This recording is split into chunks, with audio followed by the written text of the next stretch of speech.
Hi there everyone, it's Cassie. Welcome back for another Pearblossom Press video. Today we're going to be using the candle light. And if you've never seen these before, it is magical. You literally press the button and you can blow it out. I'm always amazed at these, and the reaction that people have when they see them is just, it's so fun. We're also going to be using these HI Supply candle flames. We have the Pearblossom Press stamp set. And then this die is fairly new. It's the Happy Birthday Big and Bold by Emily Moore Designs, and I love it. So instead of the little star that you see there, we're going to have a candle flame, and that's where you're going to blow out your candle. So let's go ahead and get started with our card. I pulled out my color cube. This is an older version. They have updated, and I think they have 2 more cubes, which I may just have to get. But I pulled this one out because I was stumped on colors, and this is what I decided on. And because I didn't have any of that darker, like teal color in my stash of cardstock, I decided to make my own. So you can do that if you're limited on colors of cardstock. White cardstock and whatever inks you might have, you can blend those onto your cardstock and make whatever colors you need, which is what I'm doing here. And then you can also have a little fun with it. Because I'm doing this on some mixed media paper, I'm going to be able to alter it just a little bit here in a second. So I've blended all of that Lagoon color, or no, it's called Loch Ness. That's from Simon Hurley Create. And I blended that all over my mixed media paper. I'm going to splatter some water all over it. And this, because this ink is water reactive, and so I'll just kind of let that sit for a few seconds. It'll lighten up, and then I'll use my microfiber cloth to dampen up some more of that, and then we're going to hit that with a heat tool to get that to dry even more. So you're going to be able to see over time how the more I heat that up and dry it, it's going to get a little bit lighter. So that's a fun way to alter it. I'm also going to bring in some of this gloss spray. I'm going to splatter that on the background. This is actually an acrylic spray by Dina Wakley, and it's called Lemon. And because my color card from the color cube had some yellow on there, I wanted to incorporate some splatters on that background. And because it's acrylic paint, it will just kind of sit on top. And this stuff dries pretty quickly, which is great, so it's not going to change the color too much, because sometimes if you put acrylic paint over the top of some of these reactive inks, it can change the color of whatever you've splattered on top. So this is going to stay mostly true yellow. Take a look at that. I love how that looks, and so we're going to set this background off to the side and we'll start working on our die cutting. So this is a huge die. I love it because it makes making cards so simple. There's also this little die where you could do the tittle as a circle, a star, or a heart, but we are going to use it and make a candle flame. Now my cardstock wasn't quite big enough, so I did have to go back and grab some. And so all you need is a 4 1/4 by 5 1/2 inch piece of cardstock. Die cut that out, and you have this really cool happy that fits perfectly on the front of an A2 size card. And then I'm going to use this orange to cut out the shadow for birthday, and the white we will cut out the word birthday. So we're going to go ahead and glue that into place using some reverse tweezers and some liquid glue. I do want to point out that my teal background that I made is actually slightly smaller, very slightly smaller than an A2 size card front. So we're talking about like 1/8 of an inch shorter on one of the long sides and one of the short sides. And then the happy just fits on there perfectly, even, you know, even with it being a little bit smaller. All right, so we've put glue all over the word birthday on the back, and now we're just going to stick that down onto the orange shadow. And we'll have hit our color card pretty easily.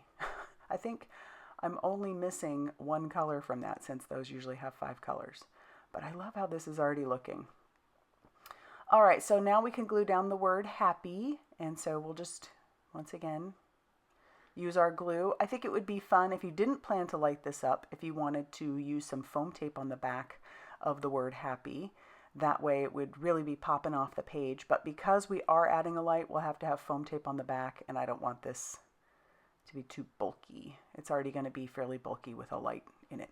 So we'll pull out the candle light. Each pack comes with 2. I've already used 1, and so now I'm just kind of deciding where that light's going to be and where I want the push button to be. And so I think this is going to be where I want it to be.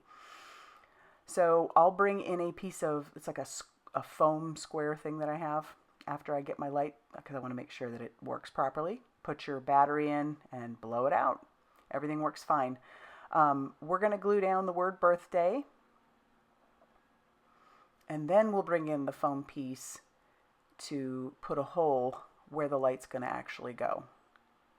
Now, because the light, or my hole, is going to go over the top and it's going to go through several layers, you do want to be careful not to tear your paper. So once again, just kind of keeping an eye. And this candlelight, the way that it works is that, you know, you blow. So you want to make sure that your hole is big enough to actually hit the mechanism with your breath.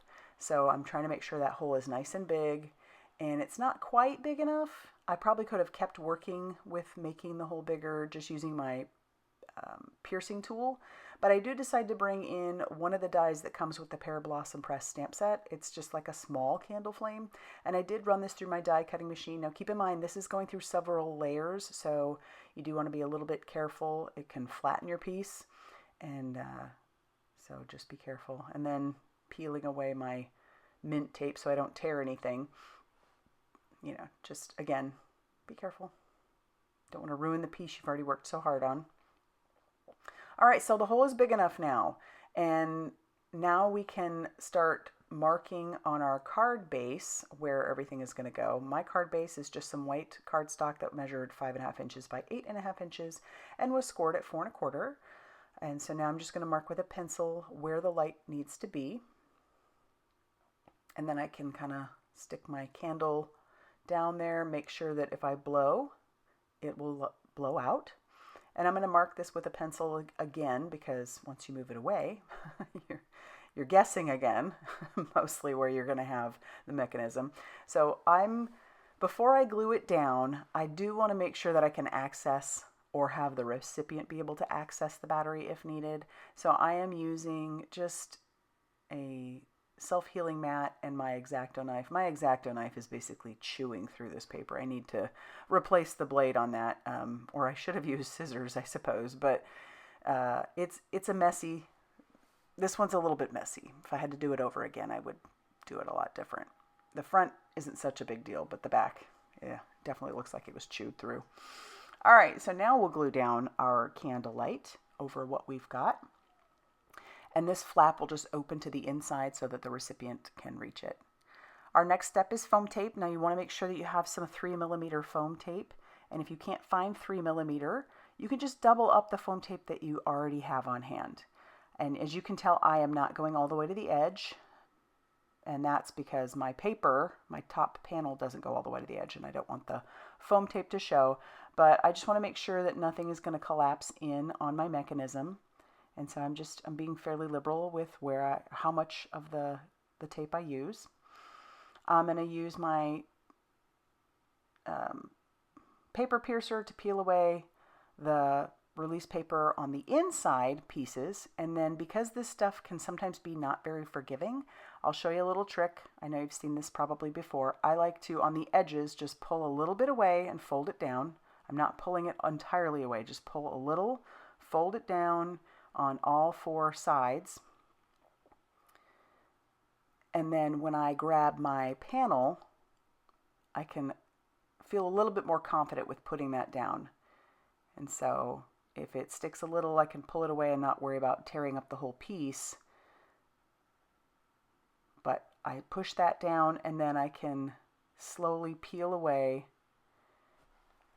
all 4 of those sides, and everything will be connected. So we're just checking, everything works great. And so now I'm going to stamp my push button.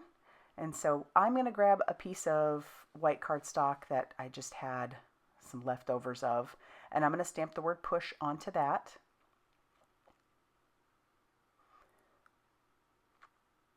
And then I'm also, since I have the stamp set out, we're going to stamp the light bulb on the back. I always do that with my light up cards. I stamp that kind of in the center, and then I have my own name stamp that I stamp underneath that. So these are all ready to go. All right, now I'm going to trim down the word push. I am living dangerously, just cutting it out. But I actually did a pretty good job of keeping it fairly rectangular. So now we can glue that over the top of where the button is so the recipient knows to push.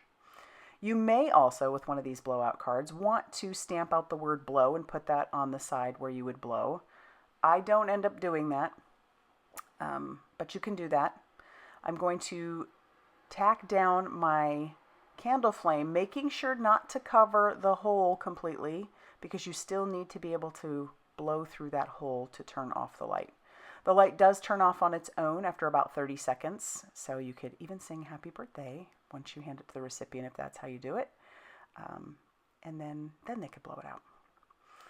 All right, now we're going to just take a couple scraps of some of that cardstock, put that on the inside of the card. It just kind of draws the outside in, and I love doing that. So here's where I contemplated using the word blow, but I don't. I'll probably just write on the inside to the recipient that push the button and then you blow it out. I love this card. I'm going to be making more of these because it was so simple. That die makes it easy. The candlelight makes it, this card just takes it to the absolute next level, and I'm so happy with it. So if you like this video, be sure to hit that like button. Definitely consider subscribing if you haven't already done so. And be sure to check out all that Pearblossom Press has going on over on their blog, Facebook page, and Instagram for more crafty inspiration. Thanks for stopping by, and we will see you soon.